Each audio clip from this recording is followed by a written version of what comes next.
irresponsibility of a political and military elite in Nigeria. The irresponsibility of the political elite by cashing in on this poverty. We all know what started Boko Haram. Everybody knows. It was started in Borno by the then Borno governor, Ali Sharif. He is still roaming the streets freely. Yes. When Yusuf was caught alive, who created it? The ECOMOG. Who created the ECOMOG? We have to look at the root cause in order to find a solution. The root cause of that problem, as we know it today, is Ali Sharif. He used them for his own political machinery. He armed them as his political thirds. He even made one of them a commissioner. But they became too powerful. And they had no option but to try an elimination, which was not possible, and which we are all paying for. The military came in, and they cashed in. And they have turned the Northeast into a cash cow. Military jumbo budgets, unaccounted for. I remember Jonathan was spending 2 billion naira every day on security. But there was no security. Hundreds and thousands of our people were slaughtered. And we also know that the army, more than anything else in Borno and Yobe, have contributed and enforced this so-called terrorism. Terrorism has become a multi-billion-dollar industry. It is a multi-billion-dollar industry.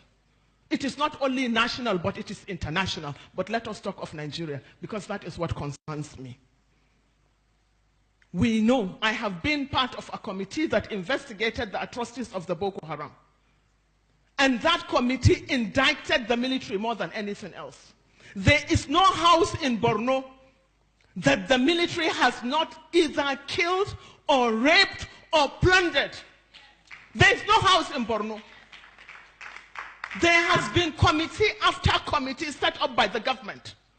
And the government has failed to bring these people to book. In fact, this current leadership of the military in Nigeria today are an extension of that one.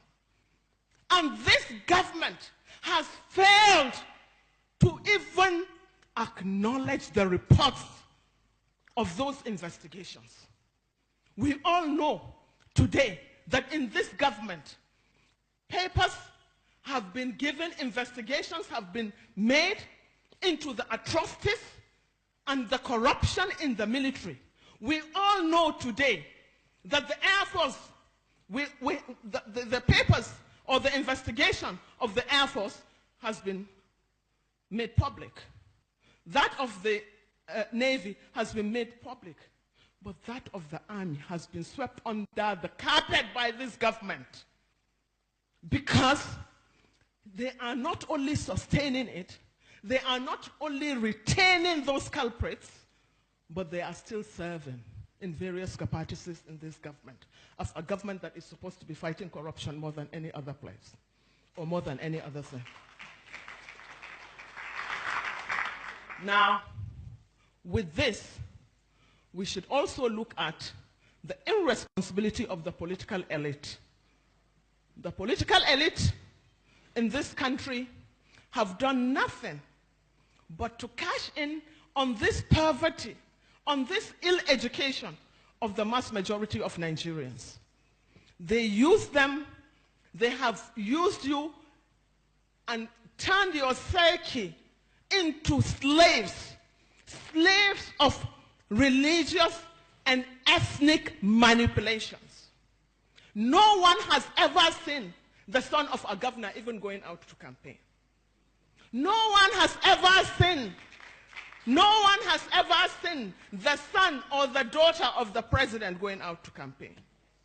And no son of even a councillor, not to talk of a senator or a chairman or a governor, that has been abducted or that has been slaughtered on the streets. But the idiots call themselves the masses, allow themselves to be used through religion or ethnicity to divert attention, but to continue to make you into slaves that will be exploited again and again unending. So until you put into your thick heads that you are no slaves to anybody, that the resources of Nigeria is ours, then you will continue to be enslaved. You will be where you are forever, starving. I have never seen the son of the imam being slaughtered or rioting. Neither have I ever seen the son of the pastor. I don't know the difference between a Christian child and a Muslim child. The girl child is the same. We all suffer the brunt of the problems of this society. We were all girl childs at one point or the other. So was our mother and her mother and her mother and mother before her. In every household today, women carry the brunt of the weight of the ills of her household because the men have abducted their responsibilities. It is left to us to keep the children going. It is the same all over. But we are not prepared to look at that reality. We are not prepared to challenge government to give us our rights. Nobody is doing us any favor. It's our country. We have permanent rights over our leaders. They come and go, but dead or alive.